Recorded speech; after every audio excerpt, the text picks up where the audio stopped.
जय जय रघुवीर समर्थ।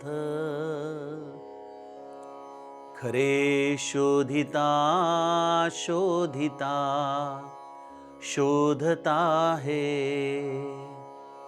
मना बोधिता बोधिता बोधता है। परी सर्वही सज्जनाचे नियोगे, बरा निश्चयो पाविजे सानुरागे। जय जय रघुवीर समर्थ। श्रोता वक्ता श्रीराम समर्थ। जय जय रघुवीर समर्थ। श्रीराम। आपल्या सर्वांच्या हृदयस्थ वसणाऱ्या आत्मारामास साष्टांग प्रणिपात करून मनोबोध एक अंतरयात्रा हा श्री समर्थ रामदास स्वामी विरचित मनाच्या श्लोकांचा जो आपण अभ्यास करत आहोत, सज्जन हो, आज आपण त्यातील श्लोक क्रमांक 151 याचं चिंतन पाहणार आहोत। समर्थांनी गेल्या काही श्लोकांमधून मना संत अनंत शोधूनी पाहे, हे मना, ही अनंत अशी पसरलेली ही जी सद्वस्तू आहे त्याचा शोध घे, त्याला तू प्राप्त कर, अशा पद्धतीने मनाला आर्जव केला। त्या सद्वस्तूला प्राप्त करण्यासाठी मनाच्या असलेल्या मर्यादा देखील त्यांनी सांगितल्या। त्याचप्रमाणे हे मनच कशा पद्धतीने ही सद्वस्तू शोधण्यासाठी एकमेव उपलब्ध असलेलं साधन आहे हे देखील आपल्याला सांगितलं। याच मनाचा आत्मविश्वास वाढवणारा हा आजचा समर्थांचा श्लोक आहे। काय म्हणतायत समर्थ? खरे शोधिता शोधिता शोधता है, हे मना, हे खरं अर्थात ही सद्वस्तू जी या विश्वामध्ये एकच एक ती सद्वस्तू आहे, तिला शोधत राहा शोधत राहा शोधत राहा।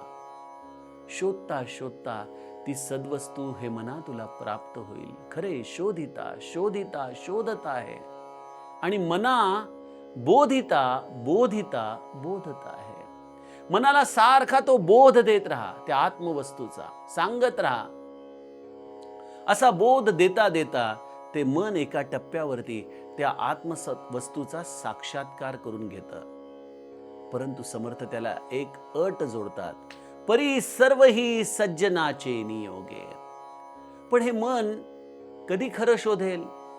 हे मन स्वतःला कधी बोध देईल? जेव्हा ते मन एखाद्याच्या सज्जनाच्या सतत निरंतर सहवासामध्ये असेल तर। परी सर्वही सज्जनाचे नियोगे, बरा निश्चयो पाविजे सानुरागे। हे मन तेव्हाच निश्चय करू शकेल जेव्हा या सज्जनाच्या बद्दल ह्याच्या मनामध्ये प्रीती असेल, अनुराग असेल।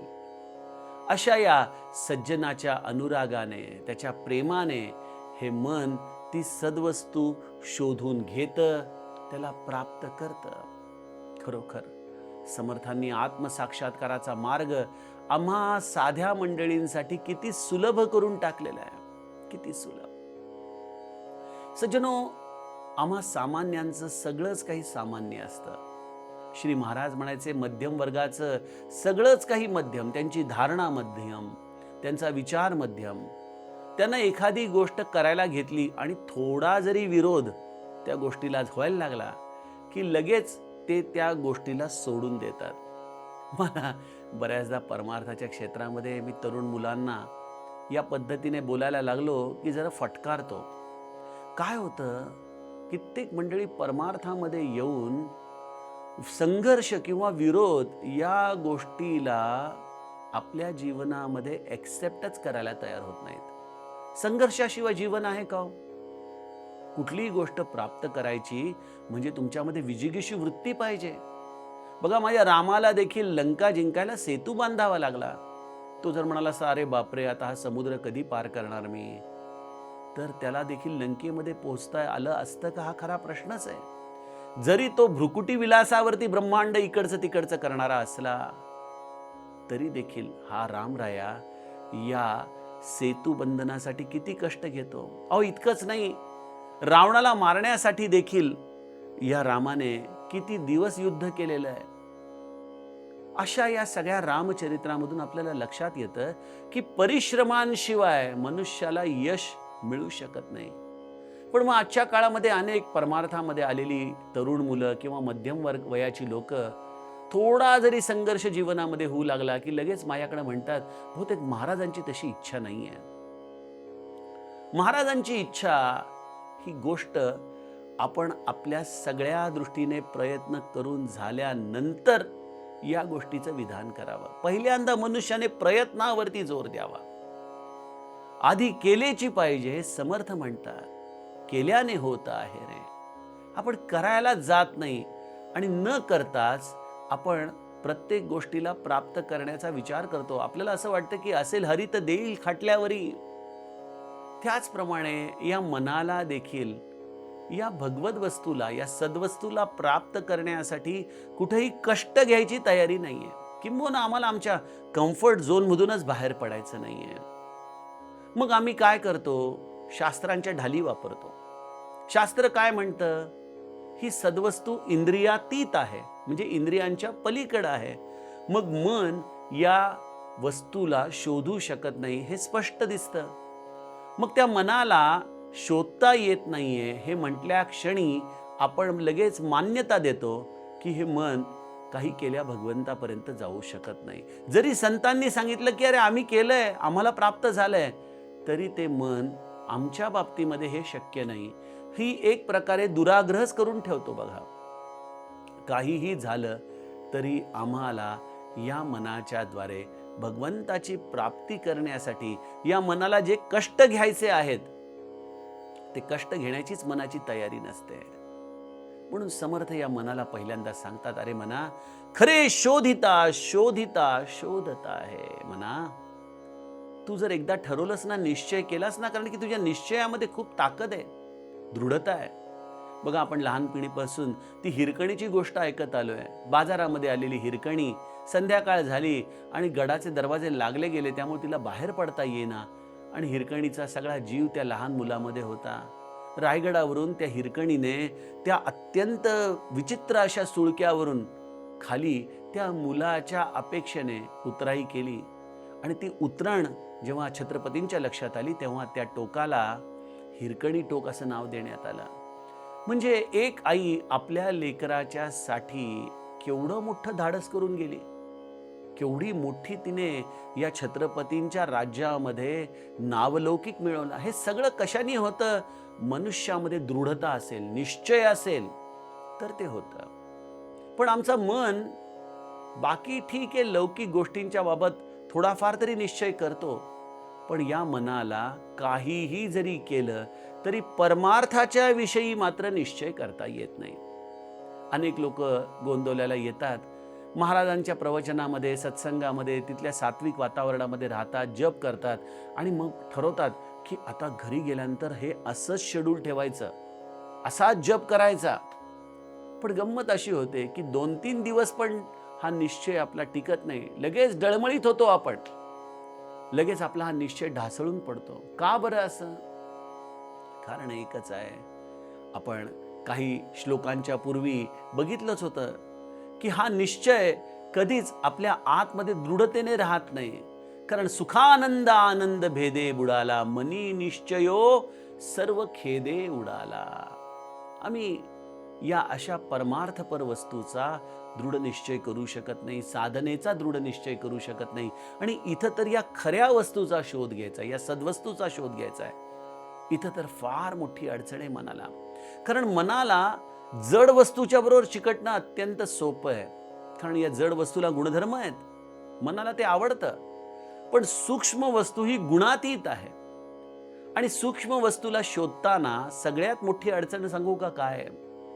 बघा, एखाद्या माणसाला जर एखादी वस्तू शोधायची असेल तर तो काय करतो? त्याच्यासमोर जर तशा 100 वस्तू असतील तर तो प्रत्येक वस्तू उचलतो, ही नाही, ही नाही, ही नाही, अशा पद्धतीने नाही नाही म्हणत त्या वस्तू बाहेर टाकत राहतो. खरे शोधिता शोधिता शोधत आहे, यामध्ये देखील हेच करावं लागतं की जे अनात्म आहे, जे असत्य आहे, जे नाशिवंत आहे, ती प्रत्येक गोष्ट जिथं आपलं स्वाभाविकपणे जाऊन मन अडकतं, त्या वस्तूला विवेकाच्या आधाराने बाजूला करायचं. हे नाही, हे नाही, हे नाही. आणि मनाला अशी मुरड घालता येणं हे अत्यंतिक अवघड पडतं. हाच खऱ्या अर्थाने बोध आहे. सद्वस्तू तर तिथंच आहे, आम्हाला फक्त अनात्म दूर करायचं आहे. जसं आमच्या गोशाळेमध्ये एखादी गाय व्याली की ते वासरू तिथंच असतं, पण त्याच्यावरची वार ही अशी असते की त्यामुळे ते वासरू बऱ्याचदा दिसेनासं होतं. त्यावेळेला ती गाय जशी ती सगळी वार आलेली चाटून चाटून साफ करते आणि मग ते वासरू उठून टुणू टुणू पळायला लागतं ना, त्याप्रमाणे सज्जनो, मनाला देखील खरं शोधण्यासाठी, मनाला देखील बोध प्राप्त करण्यासाठी हीच गोष्ट करावी लागते की अनात्म वस्तू सगळ्या बाजूला सारावे लागतात, तेव्हा आत्मवस्तू प्रगटते. पण हा निश्चय जर मनाने केवळ बुद्धीच्या पातळीवरती केला किंवा माझ्यासारख्या व्यक्तीने सांगितलं म्हणून जर तुम्ही ठरवलं की अनात्म वस्तू आपल्याला बाजूला करायच्या आहेत, सज्जनो, आमचं हे सगळं बोलणं, हे आमचे शब्द हे वरवरचे आहेत. मी देखील आपल्यातलाच आहे. माऊली म्हणते त्याप्रमाणे अनंत वाचाळ बरळती बरळ, अशाच पद्धतीचे माझे हे शब्द आहेत. ह्या शब्दांच्या आधाराने सज्जनो, बऱ्याचदा केलेला निश्चय हा फार थोडा वेळ टिकतो, फार थोडा वेळ.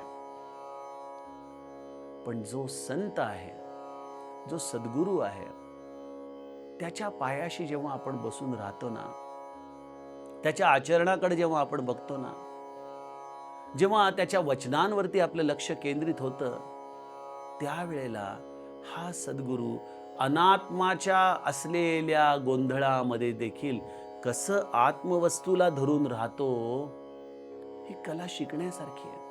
बघा, प्रत्येक क्षेत्रामध्ये उस्ताद असतो. एखाद्याला गायन शिकायचंय तर एखाद्या पंडिताच्या किंवा उस्तादाच्या पायाशी बसून तो कसे स्वर आळवतो, कशा पद्धतीने रागाला खुलवतो, हे सगळं त्याच्या पायाशी बसून त्याच्या स्वरांकडे लक्ष देऊन आपल्याला शिकावं लागतं. त्याप्रमाणे हरकती आपल्या गळ्यामध्ये उतराव्या लागतात. प्रत्येक कलेला गुरु लागतो. मग इथं आत्मवस्तू शोधायला देखील आम्हाला असा गुरु हवाय ज्याने या मनाच्या आधाराने ही खरी वस्तू शोधली, खरी वस्तू. परी सर्व ही सज्जनाचे नियोगे. तो सज्जन ज्याने त्या आत्मवस्तूला शोधलं, अशा सज्जनाला ओळखणं हे देखील फार अवघड काम आहे.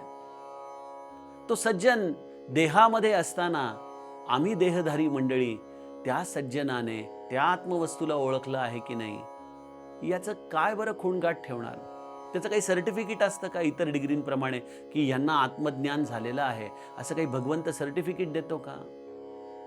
काय खूणगाठ आहे की हा सज्जन आहे, याला आत्मज्ञान झालं आहे? कारण बघा, समर्थांचा एक श्लोक आहे, म्हणे जाणता तो जनी मूर्ख पाहे, अतर्कासी तर्की असा कोण आहे? जो म्हणेल की मला कळालंय, मला कळालंय, त्याला काही कळालेलं नसतं.